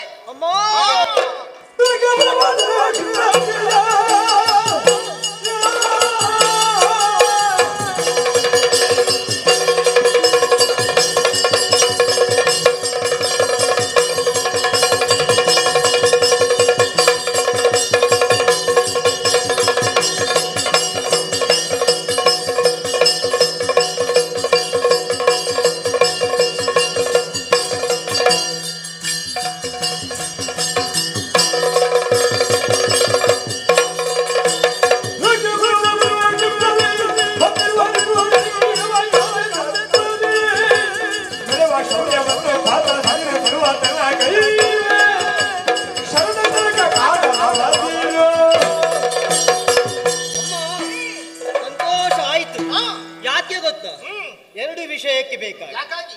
ಒಂದು ತುರಗವನ್ನು ಕಟ್ಟಿದ ಕಾರಣ, ಮತ್ತೊಂದು ಯುದ್ಧಕ್ಕೆ ಹೋಗುವ ಕಾರಣ. ನಿಮ್ಮಿಬ್ಬರಿಂದ ಇಷ್ಟೆಲ್ಲ ವಿಷಯ ಗೊತ್ತಾಯಿತು.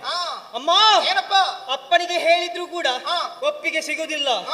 ನೀವು ಇಷ್ಟು ಹೇಳಿದ ಮೇಲೆ ಪುರಕ್ಕೆ ಬಂದವ ಯಾರೇ ಆಗಲಿ, ಎಂತಹ ಪರಾಕ್ರಮಿಯಾಗಲಿ, ಅವನೊಂದಿಗೆ ಹೋರಾಟ ಮಾಡಬೇಕಾದ್ದು ಪ್ರತಿಯೊಬ್ಬ ಕ್ಷತ್ರಿಯ ವೀರನ ಕರ್ತವ್ಯವೇ ಸರಿ. ಹೊಟ್ಟೆಲಿ ಹುಟ್ಟಿದಕ್ಕೆ ಸಾರ್ಥಕ ಆಯ್ತು. ಮತ್ತೆ ರಣಕ್ಷೇತ್ರಕ್ಕೆ ಹೋಗುವ ವೀರ ಯೋಧನಿಗೆ ದೇಹದ ರಕ್ಷಣೆಗೆ ಕವಚ ಮುಖ್ಯ. ಆದ್ರೆ ಹೆತ್ತಪ್ಪೆ ಆಶೀರ್ವಾದ ಉಂಟು, ಅದಕ್ಕಿಂತ ದೊಡ್ಡದಾದುದು ಯಾವುದಿಲ್ಲ. ಯುದ್ಧಕ್ಕೆ ಹೋಗುದೇ. ನನ್ನ ಆಶೀರ್ವಾದ ಯಾವಾಗಲೂ ನಿನ್ನ ಮೇಲುಂಟು ಮಗು. ನಿನಗದು ಬೇಕಾದುದೇ ಹೌದು. ಯಾಕಾಗಿ ನೀ ಸಣ್ಣವನಿರುವಾಗ ಅಲ್ಲಿ ಟಗರು ಕಾಳಗ, ಕುಕ್ಕುಟ ಕಾಳಗ ತೋರಿಸ್ತಾ ಇದ್ದೆ. ಸುಮ್ಮನೆ ಹೊತ್ತು ಕಳೆಯುವುದಕ್ಕೆ. ಹಾಗಾದ್ರೆ ಇವರನ್ನು ಕೋಡಿಕಟ್ಟಕ್ಕೆ ಕಳಿಸುವುದು. ನಿನ್ನಪ್ಪ ಅಂತದ್ದೇ ಯೋಚನೆ ಮಾಡುವುದು. ಏನಪ್ಪ ಕುಕ್ಕುಟ ಕಾಳಗದಲ್ಲಿ ಗಮನಿಸಬೇಕಾದದ್ದೆಂತದ್ದು? ಏನಪ್ಪ ನಿಮ್ಮ ಮಗ? ಅದಲ್ಲ, ಕೇಳು. ನಾನು ಯಾಕೆ ಹೇಳಿದೆ ಕುಕ್ಕುಟ ಕಾಳಗ? ಯೋಚನೆ ಮಾಡು. ಸುಮ್ಮನೆ ಹೇಳುವುದಲ್ಲ, ಅಥವಾ ಅಲ್ಲಿ ಹೋಗಿ ಸುಮ್ಮನೆ ಯಾವ್ದು ಹಣ ಖರ್ಚು ಮಾಡಿಕೊಂಡು ಇದ್ದದನ್ನು ಬರೆದು ಮಾಡಿಕೊಂಡು ಬರುವುದು ಅಲ್ಲ. ಅದಲ್ಲ ಮಗು. ಒಬ್ಬ ಮನುಷ್ಯನಾದರೂ ತಲೆ ಕಡಿದ್ರೆ ಮತ್ತೆ ಅವ ಒಂದಿಷ್ಟು ಹೊರಲಾಟ ಇಲ್ಲ, ಬಿದ್ದು ಸತ್ತು ಹೋಗುತ್ತಾನೆ. ಆದರೆ ಒಂದು ಕೋಳಿಯೇ ಇರಲಿ ಮಗು, ಇದಿರಾಳಿಯನ್ನು ಮಣಿಸುವುದಕ್ಕೋಸ್ಕರವಾಗಿ ತನ್ನ ದೇಹದಲ್ಲಿ ರಕ್ತ ಹರಿದು ಹೋಗುತ್ತಾ ಇದ್ರು ಕಾದಾಡುತ್ತಲೇ ಮಡಿಯುತ್ತದೆ. ಅದು ಕುಕ್ಕುಟದ ಕೆಚ್ಚು. ಇರುವೆಯ ಸಾಹಸವನ್ನು ನಿನ್ನಪ್ಪ ಹೋಗಿದ್ದಾರೆ ಬಹಳ ಸಲ. ಅಮ್ಮ ಈಗಿಲ್ಲ. ಹೋಗುವ ಮಗನಿಗೆ ಕತೆ ಹೇಳುವುದು, ಸತ್ತವರು ಹೀಗೆ ಸತ್ತಿದ್ದಾರ ಮಗ, ನೀವು ಹಾಗೆ ಹೇಳಿದ್ದಲ್ಲ ಮಗ. ಮಾತ್ರವೇ ಅಲ್ಲ, ಒಂದು ಯೋಚನೆ ಮಾಡಿ. ಇರುವೆಯ ಸಾಹಸ ನೋಡು. ಸಣ್ಣ ಗಾತ್ರದ ಇರುವೆಯಾದರೂ ತನಗಿಂತಲೂ ಎಷ್ಟೋ ದೊಡ್ಡ ಗಾತ್ರದ ಆಹಾರವನ್ನು ಎಳೆದೆಳೆದು ಸಂಗ್ರಹಿಸುತ್ತದೆ ಅಂತ ಆದ್ರೆ ಅದರ ಸಾಹಸ ಎಷ್ಟೆನ್ನುವ ಹಾಗೆ. ಆ ಸಾಹಸವನ್ನು ತಿಳಿದುಕೋ, ಆ ಕೆಚ್ಚನ್ನು ಗಮನಿಸು, ಯಾವ ಕಾಲಕ್ಕೂ ಹಿಂದರಿಬೇಡ. ಆದ್ರೆ ಅಪ್ಪನಿಂದ ಆಶೀರ್ವಾದ ಪಡೆದುಕೋ. ಬೇಡ ಮಗ, ನಿನ್ನ ಅಮ್ಮನದ್ದೇ ಸಾಕು. ಇಲ್ಲ ನನ್ನದನ್ನು ಒಟ್ಟಿಗೆ ಕೊಟ್ಟು ಬಿಡುದು. ಅಪ್ಪನ ಅಪ್ಪಣೆ ಬೇಕು. ಯಾಕೆ ಗೊತ್ತಾ? ಅಪ್ಪ ಹೂ ಅಂತ ಹೇಳದೇ ಇದ್ರೆ ಅಲ್ಲಿ ಆ ಕಡೆಯಿಂದ ಸೇನೆ ಅಂತ ಹೇಳ್ಕೊಂಡು ಹೊರಡುದಿಲ್ಲ. ಅಪ್ಪ ಹೇಳಬೇಕು. ಇಲ್ಲಿ ಅಪ್ಪ ಬೇಕಾದದ್ದು ಎಂತದಕ್ಕೆ? ಹೇಳಲಿಕ್ಕೆ ಮಾತ್ರ.